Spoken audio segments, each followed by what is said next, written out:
Hello, folks. Early voting started yesterday in my state, Georgia, and we went down there, and we were there before they opened up the line, and we voted within 30 minutes of the first time we could vote. See my little, I secured my vote sticker? I just put that on as I made my husband wear his. You know, he usually doesn't want to. And I said, but you're going to wear that this time. He said, put that on. And I made him wear it. So I don't know how he felt later. He took it off and just ripped it off and threw it away. But anyway, yeah, the only way to secure your vote and have it not stolen by fraud, which happened so many times last year, and it was all on camera, and they just kept denying it. Even though it was right in front of their faces, they kept denying it.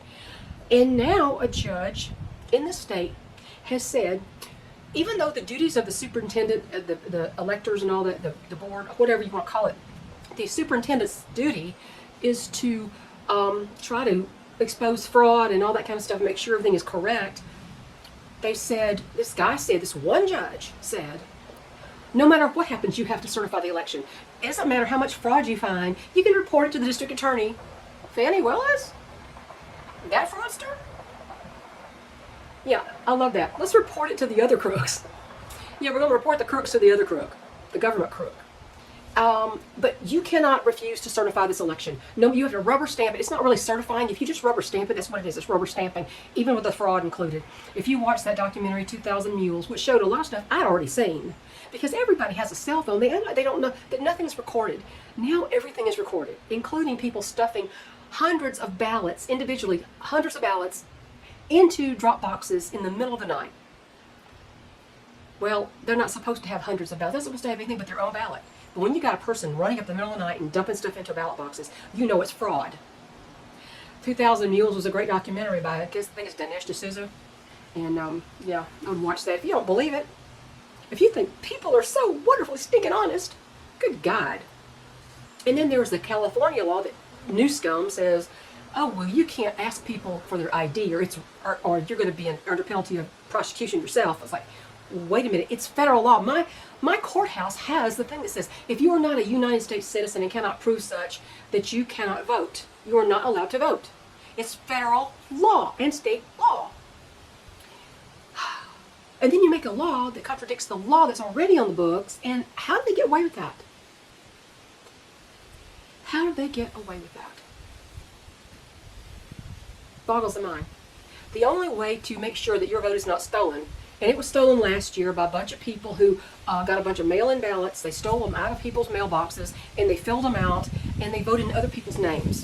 And when the people showed up to vote on election day, they said, well, you've already voted. And they went, what are you talking about? I haven't even been here.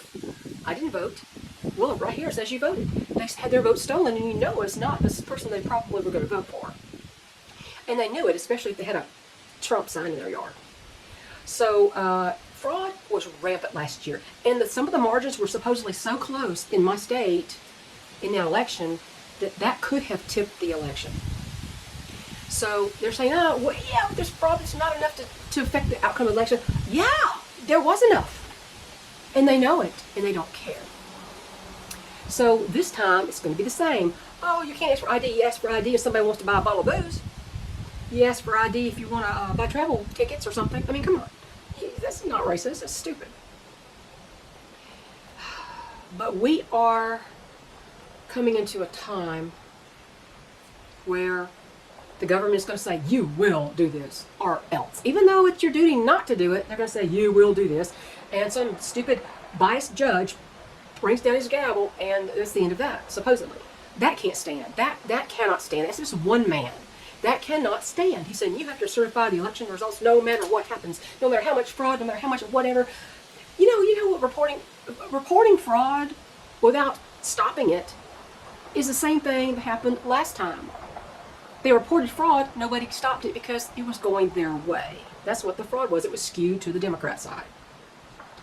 I want a fair election. I want everybody's vote to be their true vote.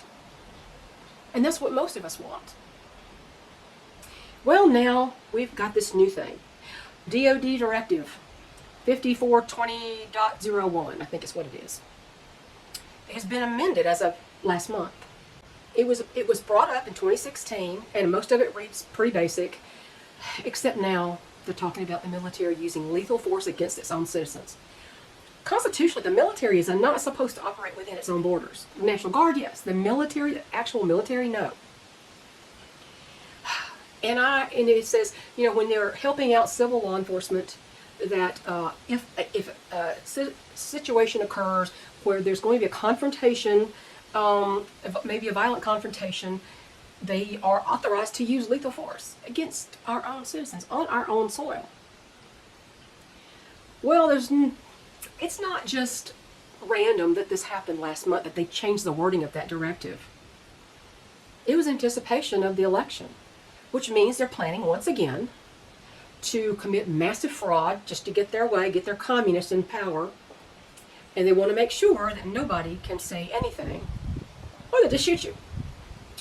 And when do you think they're going to shoot? Just if their life is in danger, somebody's armed? Ask Ashley Babbitt. Oh, yes, you can't ask her. She was shot, as she was an unarmed military veteran, shot and killed by Capitol Police on January 6th. She didn't even have a weapon. She was military. You know she was only protesting. She wasn't there doing anything. She was shot in the head. I think it was in the head. Several people died. But guess who didn't die? Who wasn't hurt?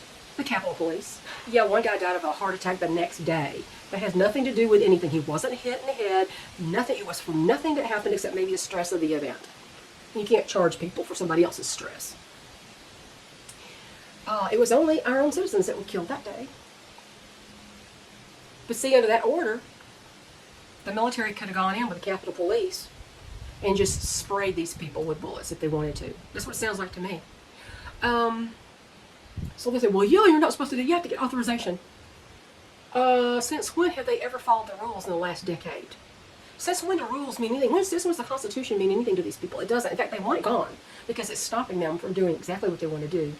Come into power and keep their boot on your neck. So that's a dangerous precedent to take. And I hope President Trump gets in office and he rescinds that order, changes it back to whatever it was in 2016, which didn't give the military right to use lethal force against their own people. But you know the timing of that. September 27th is when they changed that directive. Less than 2 months before the election. Think about that. Just think about that. Folks, this is what the Second Amendment was written for. It was written by wise men who knew the human nature, quality of human nature. And they knew that power corrupts, and absolute power corrupts absolutely. We have absolute power. There's just people trying to stay in power. They're not trying to be elected, they're trying to stay in power. There's a difference. You know, a lot of other countries have elections. Venezuela's election. Nicolas Maduro stayed in power with 51%. Do you think that's really true? No. They don't have a democracy. They don't have a republic like we do. It's communist. They have the illusion of choice. But if it's not real choice, it is an illusion. Do we want to live in fantasy land? Do you want to live in the Matrix? I don't.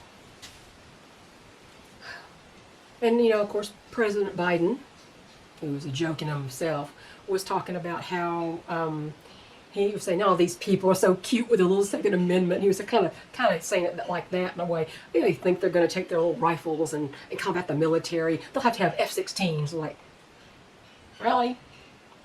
No. Why don't you go back and convince the colonists of this country, fighting the British? The British who would line up in their beautiful little red coats, and on command they would kneel and they would aim and then they would fire. All that process. Well, the colonists were behind the bushes and the Indians were behind the bushes shooting, and that didn't end so well for the British.